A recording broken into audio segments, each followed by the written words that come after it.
تو اسی طرح آپ سمجھیں کہ رسول اللہ صلی اللہ علیہ وسلم کے دور میں مکہ سے اگر کوئی شخص مدینہ ہجرت نہیں کرتا تو اس کو بھی کافر ہی سمجھا جاتا تھا، کیونکہ یہ کافر ہونے کی ایک بڑی علامت تھی، کیونکہ جو مسلمان ہو رہے تھے سارے ہجرت کر کے آ رہے تھے۔ تو اب ان کو یہ کہا گیا بھئی تم اگر ہجرت نہیں کر رہے تو ہم تمہارے دل پہ ہم نہیں جھانک کے دیکھیں گے تم مسلم ہو یا کافر، ہم تمہیں کافر ہی سمجھیں گے، الا یہ کہ کوئی معذور ہو، جیسے عورتیں، بچے ہیں، یا جن کو راستہ معلوم نہیں ہے، یا ان کے کوئی غلام ہے، اس کا مولا نہیں اس کو جانے دے رہا، نکلنے دے رہا، تو مجبوری کے حکام الگ تھے، لیکن کوئی نارمل کنڈیشن میں اگر وہاں سے یہاں نہیں آئے گا تو ہم یہی سمجھیں گے یہ کافروں کے ساتھ ہے، ان کو سپورٹ کر رہا ہے اور انہی کے ساتھ مل کے ہمارے خلاف لڑے گا، یہ تو ہم اس کے خلاف لڑیں گے۔ ایک کافروں کی فوج میں ایک مسلمان اگر ہو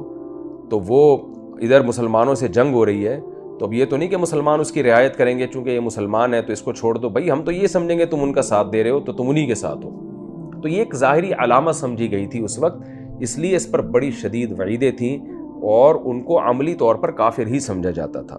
اس لیے اللہ تعالیٰ فرماتے ہیں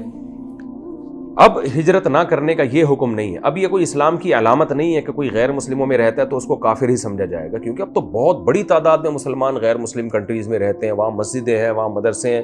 بلکہ بعض تو ایسے ہیں کہ یہاں سے زیادہ اچھے مسلمان وہاں جا کے بن گئے ہیں وہ، تو اب یہ حکم نہیں لگایا جائے گا۔ یہ میں نے اتنی ڈیٹیل سے اس لیے بتایا کہ آج بعض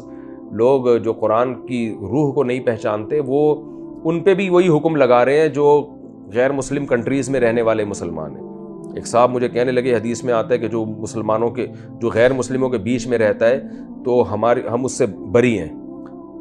تو وہ کہنے لگے اس حدیث سے پتہ چلتا ہے کہ جو امریکہ، جاپان اور ان ملکوں میں مسلمان رہ رہے ہیں نبی تو ان سے بری ہے۔ میں نے کہا بھائی یہ حدیث خاص موقع کے بارے میں، یہ مکہ کے لوگوں کے بارے میں ہے، یہ علی الاطلاق نہیں ہے کہ کیونکہ اگر آپ سارے غیر مسلم کنٹریز سے مسلمانوں کو حکم دیں گے کہ وہ ہجرت کر کے اسلامی کنٹریز میں آئیں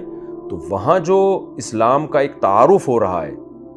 یہ تعارف ختم ہو جائے گا، اسلام اجنبی مذہب بن جائے گا۔ تو غیر مسلم کنٹریز میں مسلمانوں کی بہت بڑی اکثریت ہے، اس سے اسلام کا بھی تعارف ہو رہا ہے ان کنٹریز میں، اور وہ تو پھر تو اسلام سمٹ جائے گا۔ تو مسلمانوں کے دنیا میں ٹریولنگ کرنے سے، سفر کرنے سے، رہنے سے اسلام کا کلچر دنیا میں پھیل رہا ہے۔ ہاں جو وہاں رہ کے انہی جیسا ہونے کا خطرہ ہو اس کو ہم اجازت نہیں دیں گے کہ وہ وہاں جائے، اس کے لیے ناجائز ہے۔ جو اپنے مذہب پہ چل سکتا ہے اس کے لیے تو وہ رہے، وہاں پہ دینی مدرسے بن رہے ہیں۔ اور پھر مزے کی بات یہ ہے کہ گروتھ ریشو مسلمانوں کا الحمدللہ زیادہ ہے، تو مسلمان اگر دوسرے کنٹریز میں جا کے آباد ہوں گے تو غیر مسلموں کا تو گروتھ ریشو ہی نہیں ہے، مسلمانوں کا گروتھ ریشو ہے۔ اس سے بھی بڑا فائدہ ہوگا کہ یہ ان خطوں میں مسلمانوں کی اکثریت ہوگی اور مسلمان کی اکثریت سے اسلام کو بہرحال فائدہ ہوگا۔ تو جو ہجرت فرض ہونے کے باوجود نہیں کرتے تھے ان کے بارے میں اللہ نے کیا فرمایا کہ موت کے وقت ان سے فرشتے پوچھیں گے جبکہ انہوں نے اپنی جانوں پر ظلم کیا ہوگا کہ تم کس حالت میں تھے۔ تو یہ ہے تو ہجرت کے بارے میں، لیکن یہ ہر گناہ کے بارے میں ہے کہ جب اس سے پتہ چلتا ہے، یعنی انسان کی جب موت کا وقت آتا ہے تو فرشتے بھی، جب عذاب والے فرشتے اس کی روح قبض کرنے کے لیے آتے ہیں تو وہ فرشتے بھی اس سے تعجب کرتے ہیں کہ تم کن برائیوں میں تم نے زندگی گزاری، کیا تمہیں پتہ نہیں تھا کہ ایک وقت آنے والا ہے، پیغمبروں نے، قرآن نے تمہیں سمجھایا نہیں تھا کہ موت کے بعد حساب و کتاب ہے۔